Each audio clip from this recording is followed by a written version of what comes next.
믿음에 대해서 말씀을 살펴보고 있는데요. 특별히 지난주부터는 믿음의 대상인 삼위일체 하나님 중에 이제 성부 하나님에 대해서 살펴보고 있습니다. 하나님은 자신을 계시하시는 분이죠.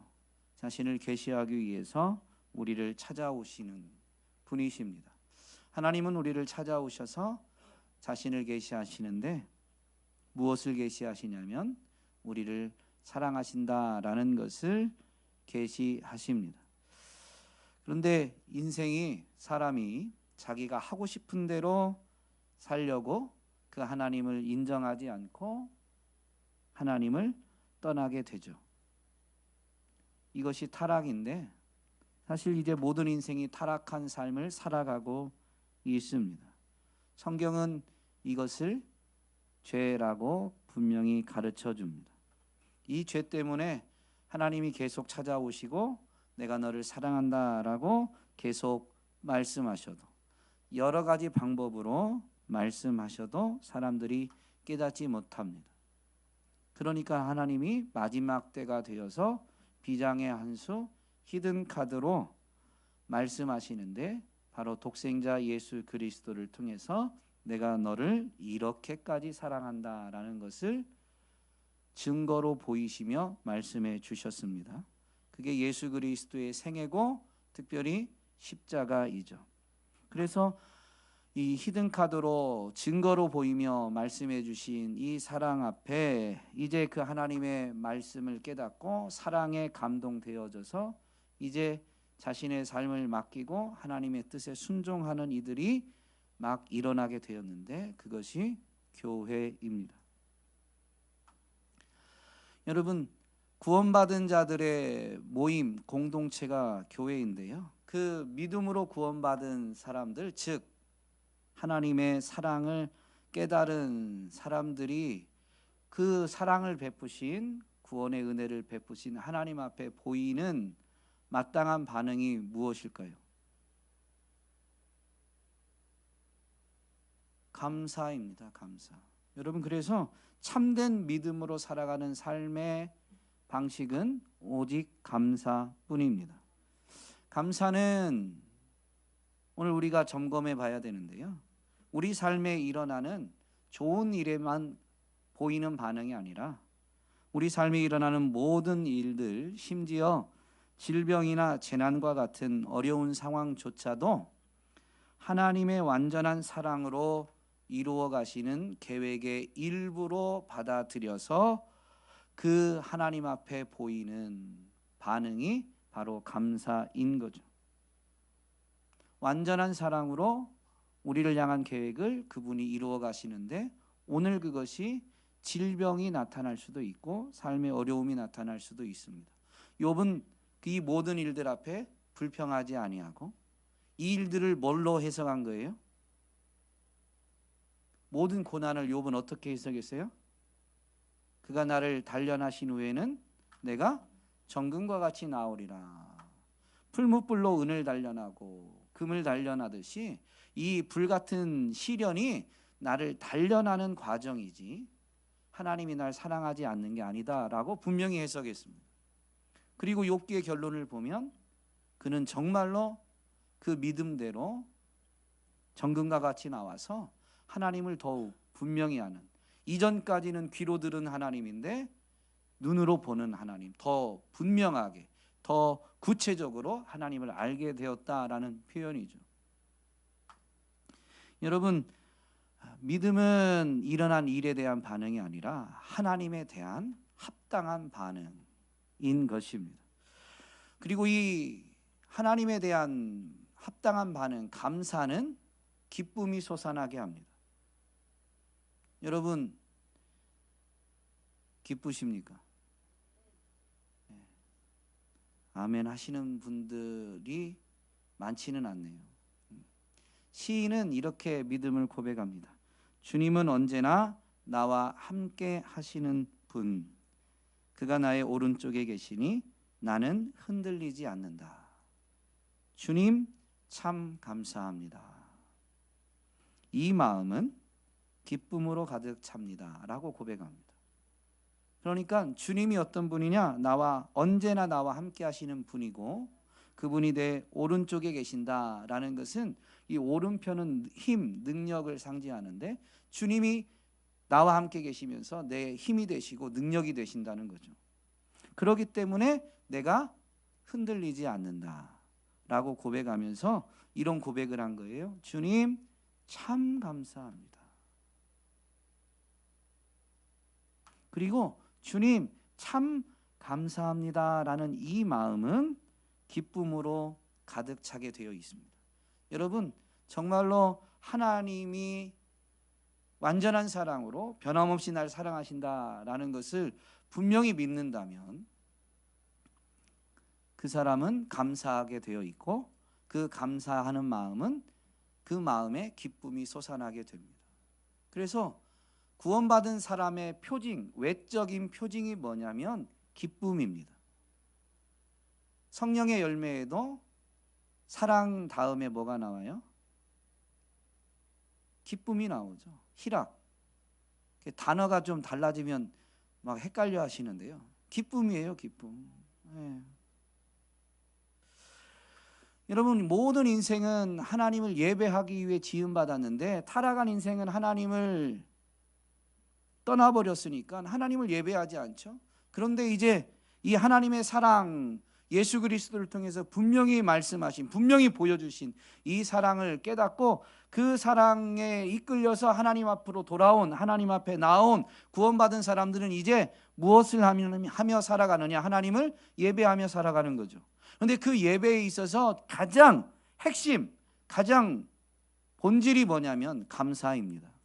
그래서 엄밀히 말하면 감사가 빠진 예배는 하나님이 받으시지 않습니다. 여러분 지금 감사함으로 예배하고 계십니까? 시 50편에 보면 분명히 이렇게 말하죠. 시 50편 1절부터 쭉 내용을 보면 이스라엘 백성들이 하나님 앞에 제사는 드려요. 무수히 많은 양을 갖다 바치고 제사를 드리는데 그들의 제사에 뭐가 빠져 있냐면 감사가 빠져 있었어요. 그러니까 하나님이 그들의 예배에 사실은 그들은 제사를 드리지만 하나님은 응답하시지 않으셨어요. 21절에 보면 이 모든 일을 너희가 저질렀어도 내가 잠잠하였더니 죄도 저지르고 제사도 드리는데 그래서 죄에 대한 심판도 하지 않고 제사에 대한 응답도 하지 않는 하나님이 잠잠했다라고 합니다. 내가 잠잠했더니 너희는 틀림없이 내가 너희와 같은 줄로 잘못 생각하는구나. 이제 나는 너희를 호되게 꾸짖고 너희의 눈 앞에 너희의 죄상을 낱낱이 밝혀 보이겠다. 하나님을 잊은 자들아. 여러분 감사 제사를 드리는 게 중요한 게 아니에요. 감사를 잃어버린 게 하나님을 잊은 거예요. 여러분 하나님을 바로 알고 하나님을 인정하면 여러분 감사는 해야 되는 게 아니고 감사는 저절로 나오게 되어 있어요. 근데 그걸 잊어버렸다는 것은 사실 하나님을 하나님으로 인정하지 않는 거죠. 하나님을 저버린 거예요. 하나님을 떠난 거예요. 하나님을 잊은 자들아 이 모든 것을 깨달아라. 그렇지 않으면 내가 너희를 찢을 때에 너희 구하여 줄 자가 없을까 두렵구나. 감사하는 마음으로 제물을 바치는 사람이 나에게 영광을 돌리는 사람이니. 제사, 제물을 많이 드리는 게 하나님께 영광이 아니라요 감사로 제사를 드리는 것이 하나님께 영광이 됩니다. 하나님이 받으시는 예배가 된다라는 거죠. 그러면서 이렇게 마지막 부분을 말씀하세요. 올바른 길을 걷는 사람에게 내가 나의 구원을 보여주겠다. 여러분 감사함으로 제사를 드리는 것이 인생이 걸어가야 될 올바른 길입니다. 그리고 그 사람들에게 분명히 약속하시죠. 내가 나의 구원을 보여주겠다. 여러분 하나님의 사랑으로 말미암아 우리가 구원을 받는 거예요. 그 사랑을 아는 사람들은 당연히 감사함으로 하나님을 예배하게 되죠. 그 사람은 오늘 본문을 보면 구원은 단회적인 사건이 아니고 긴 여정이라는 것을 분명히 가르쳐 줍니다. 그러니까 구원받은 사람들이 하나님을 예배하지만 그 사람들은 이제 구원받았으니 끝나는 게 아니라요, 구원받았음으로 시작된 여정에 들어선 거예요. 여전히 구원이 필요하고 여전히 구원을 받으면서 구원의 완성을 향해 나아가는 거죠. 그런데 이미 받은 구원, 즉 구원이 시작되었는데 계속 구원의 은혜를 누리는 사람이 누구냐? 하나님이 날 사랑해서 구원해 주셨다는 것을 알고 감사하는 사람들은 하나님이 계속 그 구원을 보여주시는 거예요. 구원의 완성으로 구원의 길을 계속 인도해 주신다라는 거죠. 여러분, 인생이 하고 싶은 대로 살고자 합니다. 구원받은 사람도 아직 죄성이 있어요. 그래서 우리는 구원받은 것이 이미 완성된 것으로 착각하면 어떻게 신앙생활을 하냐면요, 우리 하고 싶은 대로 하나님 우리의 삶에 은혜를 베풀어 달라고 말합니다. 표현은 은혜를 베풀어 달라는 건데 다른 말로 바꾸면, 좀 직설적으로 바꾸면 하나님 내가 원하는 거 좀 해주세요, 이 말이에요. 그게 기도가 돼요. 예수님은 너희는 먼저 그의 나라와 의를 구하라고 했지만 실상 우리의 기도는 하나님 나 하고 싶은 거 하게 해주세요, 나 원하는 거 들어주세요, 이렇게 기도하고 있는 거죠. 그런데 여러분, 진정한 사랑은 원하는 것을 들어주는 게 아니라 올바른 길로 인도하는 것입니다. 이것은 자녀를 양육하는 부모를 보면 분명히 알아요. 여러분의 자녀들이 무엇을 원하나요? 노는 걸 원해요. 가끔 이상한 애들이 있어요. 너무 철이 빨리 들어가지고, 죄송합니다, 그런 애들도 있는데 보편성으로 따지면, 이런 표현을 해서 죄송하지만 위로를 받으시라고, 보편성으로 치면 공부하려고 하는 애들은 비정상적인 거예요. 놀려나고 하는 게 정상이에요. 정상. 보편성으로 칠 때 아이들이 핸드폰 하길 원하고 주일날 교회 가길 즐거워하는 아이들이 있어요? 없어요? 있어요? 걔도 비정상적인 거예요. 육신의 관점에서 보면 마지못해 부모 손에 이끌려 와서 예배당 와서 그냥 자는 거예요. 엄마 나 왔지? 됐지? 이거죠. 그런데 여러분, 진정한 사랑은 아이들이 원하는 대로 하게 하지 않죠. 여러분, 자녀들이 핸드폰 하고 싶다고, 게임하고 싶다고 하라고 허용해도 제한을 두거나 아이들이 원하는 대로는 해주진 않죠.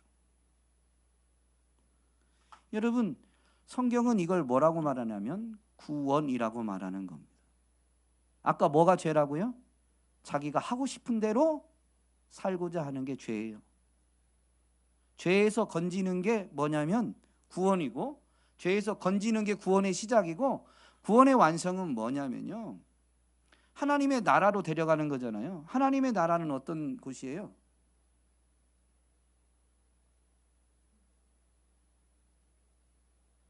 죽으면 가는 곳이 아니라요, 하나님의 뜻이 온전히 이루어지는 곳, 그게 하나님의 나라입니다. 천국입니다. 그러니 내 마음대로 하고 싶은 데에서 건져내서 하나님의 뜻에 죽기까지 복종하도록 이끌어 주시는 곳이 천국입니다. 갑자기 천국 가기 싫다고 말하는 사람들이 우후죽순 생겨날까 봐 두렵기도 하지만 그래도 그게 진리예요. 여러분, 이걸 조금 우리가 기존에 듣던 표현으로 바꿔볼게요. 죄에서 건져내서 예수 그리스도를 따라가게 하는 것, 그게 구원이죠. 그럼 구원의 완성은 뭐예요? 이 표현대로 하면 예수 그리스도와 같이 되어지는 것, 그게 사람의 노력으로 된다 안 된다? 안 된다. 그래서 여러분, 구원의 완성도 시작도 은혜고 완성도 은혜 없이는 안 돼요. 예수님이 이 땅에 오셔서 본을 보이신 삶이 있죠. 하나님의 본체의 형상이신 예수님이 이 땅에서 본을 보인 게 뭐냐면요, 하나님의 뜻에 순종하는데 어떻게까지 순종하셨어요? 죽기까지. 여러분, 그게 예수님이 보여주신 하나님의 형상입니다. 하나님의 뜻이 이루어지는 일에 죽기까지 전적으로 순종하는 거예요. 여러분, 하나님은 이걸 미리 계획하셨고 정해놓으셨습니다. 사람이 실패했어요. 사실 처음 창조 때부터 이걸 계획하셨고 미리 정하시고 창조를 하신 거예요. 그래서 사람들을 지으실 때 하나님의 형상을 따라 지으신 거죠. 하나님의 형상을 따라 지어졌기 때문에 그 하나님의 형상이신 예수님처럼 나아갈 수가 있는데 인생이 실패한 것뿐이에요. 인생이 사람이 실패했다고 하나님이 실패하시나요? 그렇지 않죠. 하나님은 그래서 이제 실패한 인생들을 포기하지 않으시고 하나님이 이걸 결국엔 이루시는데 예수 그리스도를 통해서 이루신 거죠. 우리가 좋아하는 말씀에 이 하나님의 미리 계획하시고 뜻하신 그 일들이 분명히 드러나는데 로마서 8장 28절입니다. 하나님을 사랑하는 사람들 곧 하나님의 뜻대로 부르심을 받은 사람들에게는 모든 일이 서로 협력해서 선을 이룬다는 것을 우리는 압니다. 우리가 참 좋아하는 말씀이죠. 그런데 여기서 선을 이루는 게 뭘까요? 내 삶에 일어나는 질병, 재난과 같은 어려운 상황이 땅에서 말하는 풍요롭고 평안하고 그 복이라고 말하는 상황으로 바뀌는 것을 말하는 게 아닙니다. 물론 그것이 될 수도 있지만 정반대일 수도 있어요.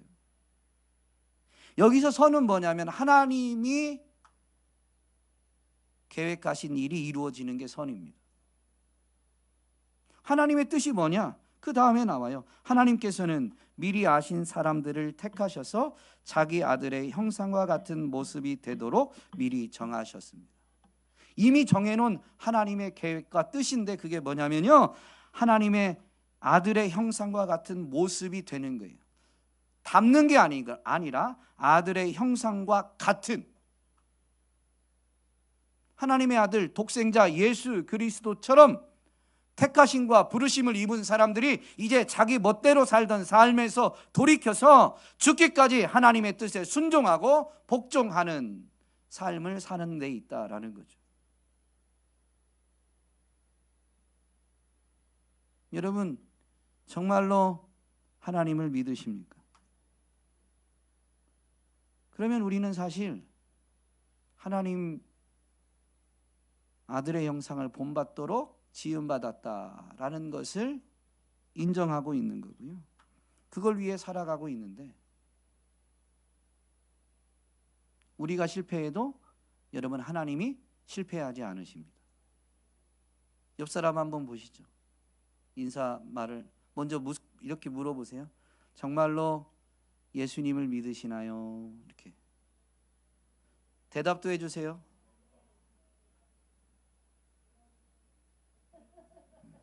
진짜요? 이렇게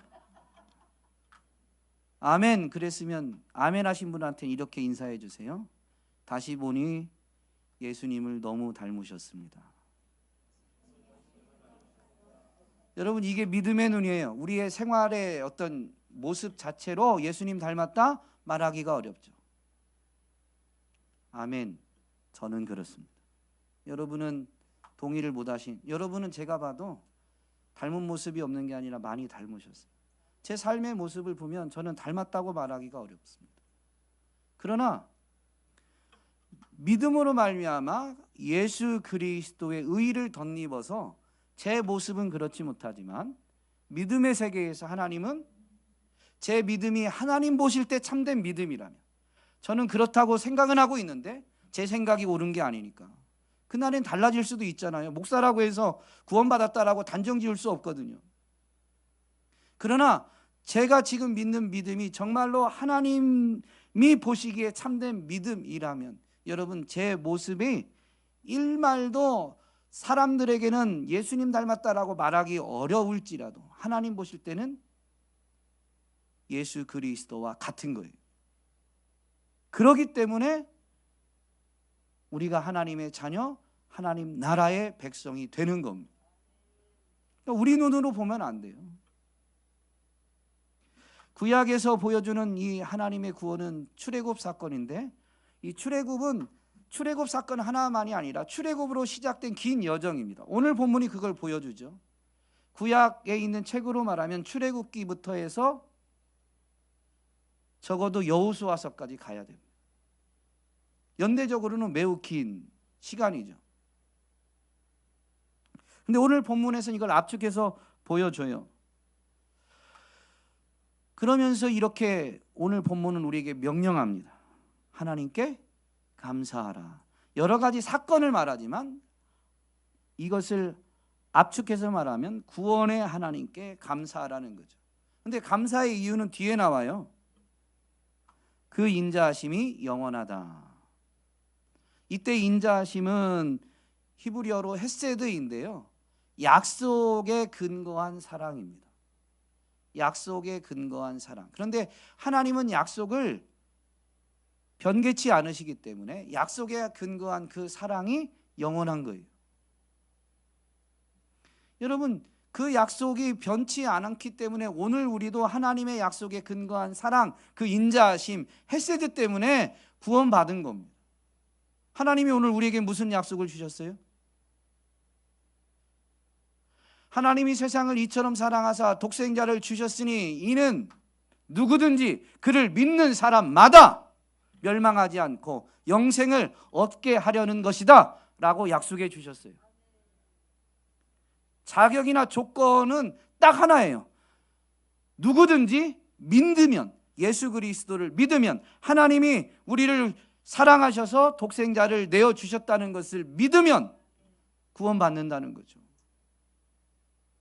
그 약속에 근거한 사랑 때문에, 그 약속 때문에 오늘 우리가 어떤 자격을 갖춰서가 아니라 예수 그리스도의 형상 앞에 우리 자신을 비추어 보면 나는 예수를 닮았다라고 사람들에게 자신 있게 말하기가 주저될 때가 더 많지만, 그럼에도 불구하고 이 헤세드 때문에, 그분의 사랑, 영원하신 그 사랑 때문에 우리가 구원을 받게 된 것입니다.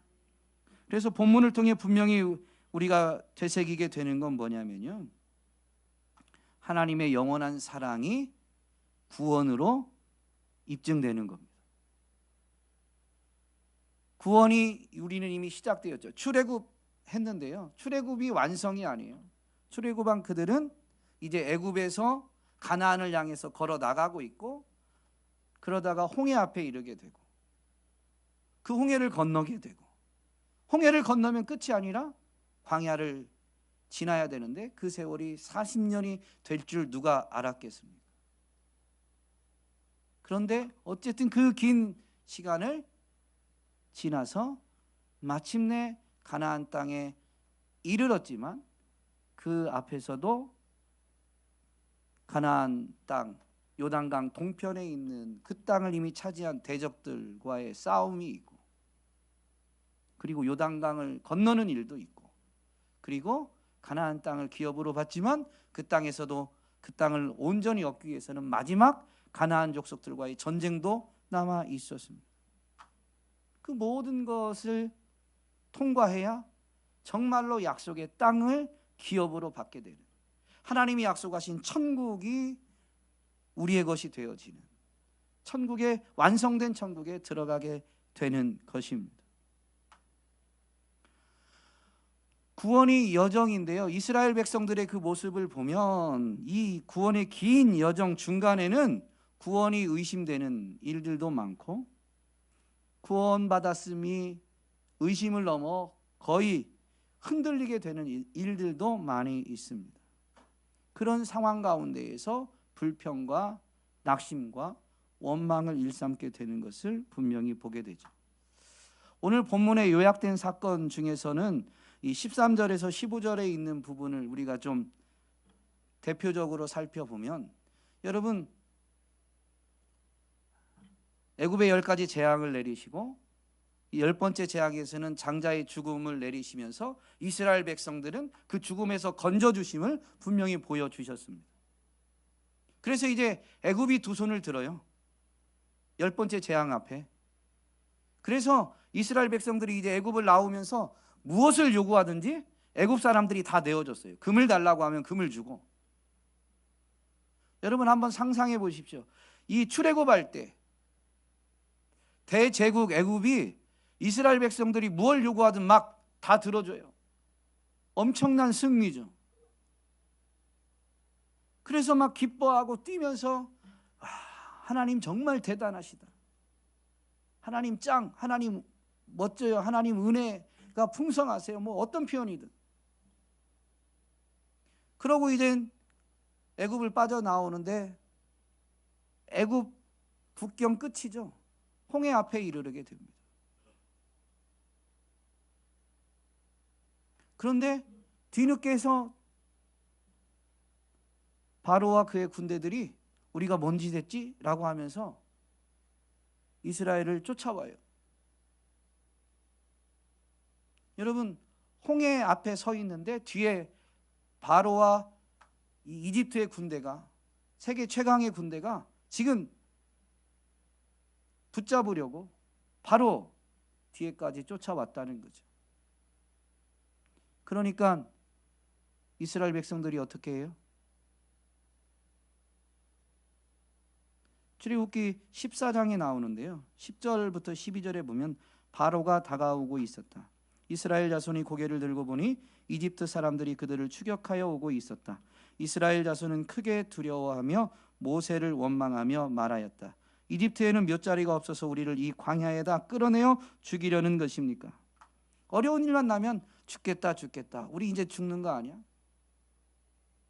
그렇게 원망하는 거예요. 우리를 이집트에서 끌어내어 여기에서 이런 일을 당하게 하다니 왜 우리를 이렇게 만드십니까? 이집트에 있을 때 우리가 이미 당신에게 말하지 않았습니까? 광야에 나가서 죽는 것보다 이집트 사람을 섬기는 것이 더 나으니 우리가 이집트 사람을 섬기게 그대로 내버려 두라고 하지 않았습니까? 여러분 출애굽할 때 이 사람들이 이렇게 말했을까요? 애굽이 두 손 들고 원하는 거 뭐든지 들어준다고 할 때에 아니야 우리 애굽에 있을 거예요 라고 말하지 않았습니다. 이집트 사람들한테 정말로 요구해 보니까 말하는 대로 다 들어주고 막 그러니까 더 달라고 하면서 막 엄청난 전리품을 가지고 나왔다는 거죠. 하나님이 전리품을 줄 때는 하나님이 크시다고 하나님이 위대하시다고 하나님 멋지다고 그렇게 말하다가 홍해 앞에 이르니까 여지없이 불평과 원망을 터뜨립니다. 그런데요 하나님이 출애굽시킬 때 10가지 재앙을 보이시면서 애굽의 모든 신들보다 하나님이 더 크시다는 걸 입증해 주셨어요. 하나님은 사망에서도 이스라엘을 보호할 수 있고 건지실 수 있다. 그래서 애굽 전체가 항복하게 된다라는 걸 분명히 보여주셨습니다. 그런데 이미 항복했던 애굽 군대가 쫓아왔는데 홍해 앞에서 뒤에 애국 군대가 오니까 이미 항복했던 자들인데 군대를 이끌고 오는 그 모습 앞에 그냥 다시 믿음이 사라져버리고 두려움이 엄습해 오면서 지금 불평하고 원망하고 있는 거예요. 물론 모두가 그런 건 아닙니다. 출애굽기 14장의 기록에서는 모세만 나오지만 사실 그 중에는 분명히 믿음의 사람들이 있었을 것입니다. 믿음의 사람 모세는 어떻게 반응했느냐? 똑같은 상황에 있는데 어쩌면 지도자라는 책임감 때문에 더 큰 부담감을 갖고 있음에도 불구하고 믿음의 사람 모세는 어떻게 반응했느냐? 모세가 백성에게 대답하였다. 두려워하지 마십시오. 당신들은 가만히 서서 주님께서 오늘 당신들을 어떻게 구원하시는지 지켜보기만 하십시오. 당신들이 오늘 보는 이 이집트 사람을 다시는 볼 수 없을 것입니다. 주님께서 당신들을 구하여 주시려고 싸우실 것이니 당신들은 진정하십시오. 여러분 이스라엘 백성들이 모세를 향해 원망하고 그 원망이 하늘을 찌를 듯해서 어떻게 보면 모세를 죽일 듯한 기세로 지금 달려드니까 그 불신앙의 모습 앞에 모세가 그 백성들을 만류하고 믿음의 관점을 가지도록 독려하고 있지만 여러분, 이 표현을 보면 모세는 분명히 하나님이 여기서도 구원하신다라는 것을 믿고 있었어요. 그러면 불평하고 죽일 듯한 기세로 달려드는 이스라엘 백성들이 없었다면, 다 모세와 같은 사람이었다면, 여러분, 바로 그 순간에 뭘 할까? 무엇을 할까요? 하나님 여기서도 건지신다. 홍해 앞에서 뒤에 이집트의 군대가 쳐들어오는데 하나님이 여기서 애굽에서 우리를 건져내듯이 우리를 여기서 구원해 주신다라고 하면 하나님은 어떻게 하실까요?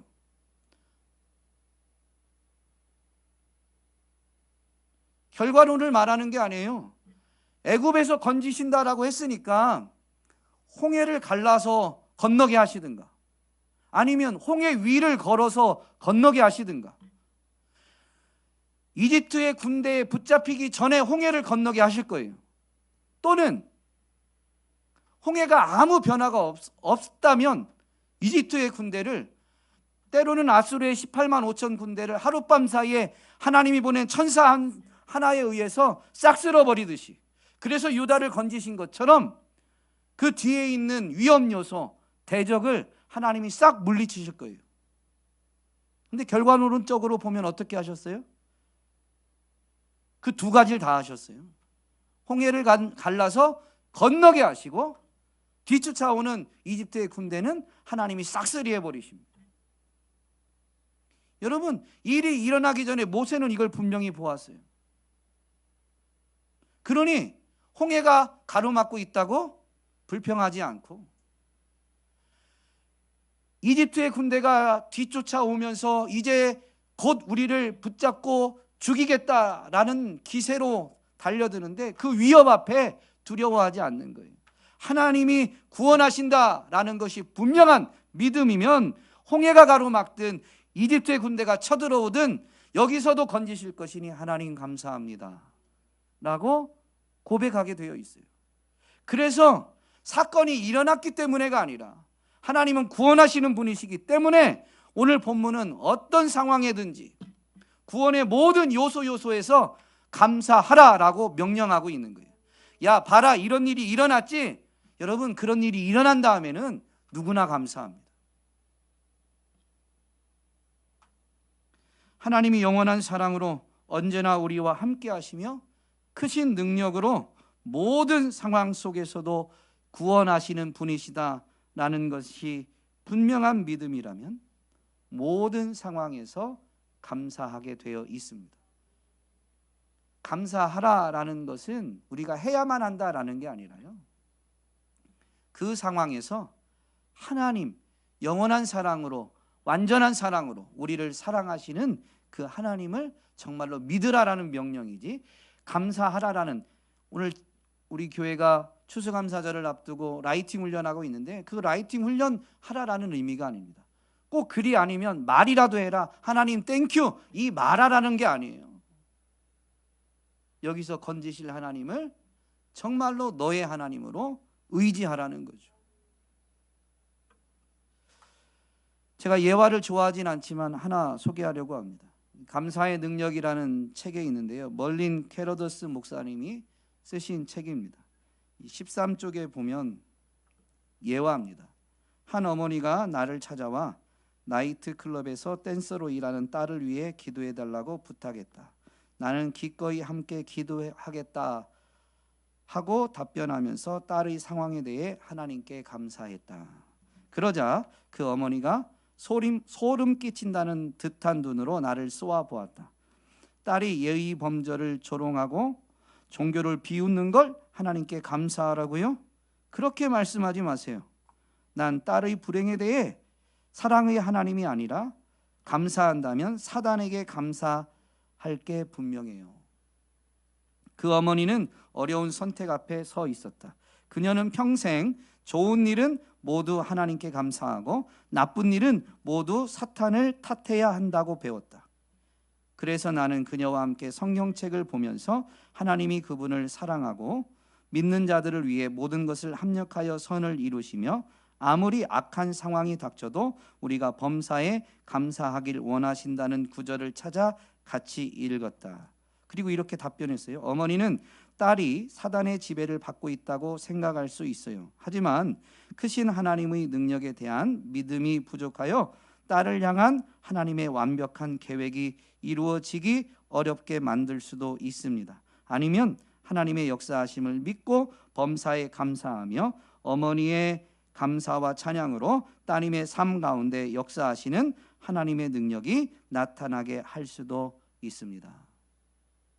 결국 그녀는 노력해 보기로 했다. 왜 그렇게 해야 하는지 모르겠지만 하나님께서 하시는 일을 알고 계신다고 믿고 그분께 감사하겠습니다 라고 답변하고 함께 감사하면서 기도했습니다.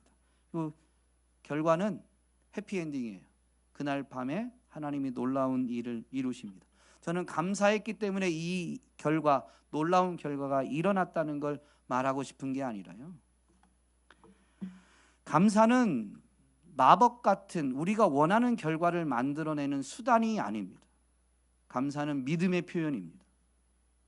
이 앞에 있는 거죠. 어머니는 딸이 사단의 지배를 받고 있다고 생각할 수 있어요. 하지만 크신 하나님의 능력에 대한 믿음이 부족하여 딸을 향한 하나님의 완벽한 계획이 이루어지기 어렵게 만들 수도 있습니다. 무슨 얘기냐면 딸이 지금 어머님 마음에 안 드는 그런 일들, 그래서 기도가 꼭 필요하고 기도했는데도 응답이 더뎌서 다른 사람에게도 상담하고 기도 요청을 하게 되었는데, 그러한 것들이 사단의 이 관계에서 건져달라라는 요청인 거거든요. 그런데 여기서 감사하는 건 뭐냐면 하나님의 완벽한 계획 중의 일부다. 지금 마음에 안 드는 딸의 이 형편, 딸의 상황이 내 마음에 안 들고 내게 근심거리고 아픔이지만, 그러나 우리를 향한 하나님의 사랑은 완전한 사랑, 완벽한 사랑이니 그 사랑이 사랑으로 이루어가는 계획의 일부이기 때문에 여기서도 지나면 하나님이 그 완벽한 계획을 이루셔서 우리가 생각하지도 기대하지도 못했던 놀라운 일들을 이루실 것이다 라는 믿음으로 이 일을 감사로 받아야 된다는 거죠. 하나님의 역사하심을 믿고 범사에 감사하며 어머니의 찬양으로 따님의 삶 가운데 역사하시는 하나님의 능력이 나타나게 할 수도 있습니다. 감사 때문이 아니라 믿음 때문에 감사하면 믿음대로 하나님이 역사하셔서 하나님의 능력의 크심을 확인하게 된다라는 것이죠. 여러분, 약속의 말씀의 근거에서 하나님을 하나님으로 믿으면 모든 상황 가운데에서 감사하기 어려운 상황에도 감사하게 되어지고요, 감사했기 때문에가 아니라 하나님을 하나님으로 믿었기 때문에 믿음을 통해서 하나님이 역사하심을 분명히 확인하게 된다라는 의미입니다. 오늘 우리는 하나님에 대한 분명한 믿음으로 모든 상황 가운데에서 감사하고 있는가? 정말로 감사해야 될 이유들을 적으면서 감사하지만 감사하기 어려운 조건들도 있죠. 그런 조건에도 불구하고 하나님의 하나님 되심 때문에 이 일을 통해서도 나를 향한 하나님의 사랑은 변치 않아서 이 일을 통해서도 하나님이 선을 이루실 것을 믿고 하나님께 감사하는, 상황 때문에가 아니라 하나님 때문에 감사하는 믿음으로 나아가느냐라는 거죠. 추수감사 주일이 다음 주일인데요, 교회는 제가 이제 목회 어떤 계획 때문에 추수감사 주일을 앞두고 감사하는 훈련을 하게 되지만, 엄밀히 말하면 감사는 추수감사 주일에만 또는 추수감사절을 맞이해서만 하는 게 아닙니다. 추수감사 주일은 잃어버렸던 감사를 회복하는 기회로 삼을 뿐이에요. 진정한 믿음은 모든 상황에서 범사에 감사하는 것이죠. 그렇다면 우리는 그 범사에 감사하면서 추수감사 주일은 감사를 온전한 감사로, 최고의 감사로 올려드릴 수 있어야 됩니다. 아니면 그렇게 못 살았다면 온전한 감사를 회복하는 기회로 만들어야 되는데요, 추수감사주의를 어떻게 지키느냐? 그것은 추수감사절의 모태인, 전신인 구약에 있는 절기 초막절에 대한 말씀을 통해서 분명히 방법을 찾게 됩니다. 이미 초막절을 지켜야 되는 말씀이 민수기에도 있고 신명기에도 있는데, 예전에 이미 이 신명기 말씀과 민수기 말씀을 가지고 추수감사절을 어떻게 지켜야 되는지 분명히 말씀을 드렸습니다. 하나님의 분명한 요구는 정말로 빈손으로 오지 말라는 거예요. 감사가 있으면 감사는 반드시 표현되게 되어 있습니다. 구체적으로 표현되게 되어 있어요. 그게 예배의 자리에서는 예물이죠. 헌금이죠. 추수감사 헌금에 대해서 의미를 분명히 설명드렸습니다. 여기까지 지키시고 인도해 주신 하나님의 은혜에 대한 감사, 그게 추수감사절의 의미인데, 신명기 말씀에 보면 또한 베푸실 은혜에 대한 감사예요. 여러분, 여기까지 지키시고 인도하신, 그게 구원이라고 그랬죠. 여기까지도 구원의 은혜를 베풀어 주신 것이 정말로 감사하면 앞으로 살아가야 될 삶도 하나님의 구원의 은혜가 나는 절대적으로 필요한 거예요. 이미 베푸신 은혜에 대한 감사와 앞으로도 나는 은혜 없이 살아갈 수 없으니 하나님 은혜를 베풀어 주십시오라는 간청, 소원을 담아서 올려드리는 감사가 추수감사절입니다. 그 감사의 마음을 예물로 표현하는 게 추수감사 헌금인 거죠. 그래서 민수기 말씀에 보면 사실 유대인에게 있어서는 이 출애굽을 기념하는 유월절이 의미상으로는 훨씬 중요합니다. 이스라엘이 이스라엘 되게 한 사건이 출애굽이기 때문에, 그래서 포로귀환 공동체도, 아니면 유대 역사에 유다가 멸망하기 직전 그 마지막 때 신앙의 회복, 신앙의 갱신운동이 있을 때마다 여러분 있었던 사건이 뭐냐면 유월절을 율법대로 지키는 거예요. 유월절의 의미가 매우 중요한데도 불구하고 민수기 말씀에 보면 그 중요한 유월절보다 제물은 초막절에 훨씬 많이 드리라고 되어 있어요. 유월절 제물보다 몇 갑절을 요구합니다. 농경사회에는 유월절을 지키는 시기보다는 초막절을 지키는 시기에 하나님이 복을 주셔서 경제적으로 더 풍요했던 것도 그러한 이유 중에 하나이지만 의미가 있어요.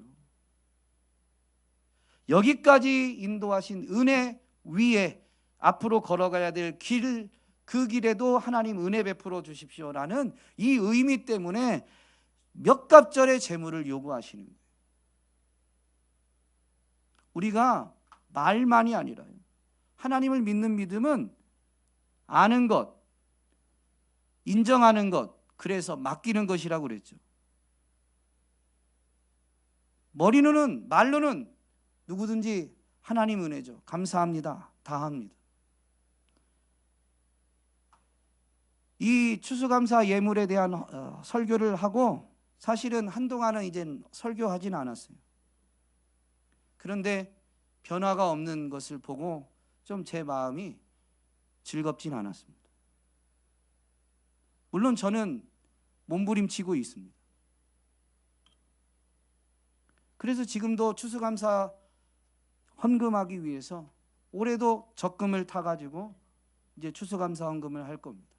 뭐 금액이 그렇게 크진 않아요. 그러나 제 형편에, 제 지금 한 달 사례비에서 제가 추수감사 헌금하는 금액을 떼어내면 이달의 생활, 다음 달의 생활이 안 돼요.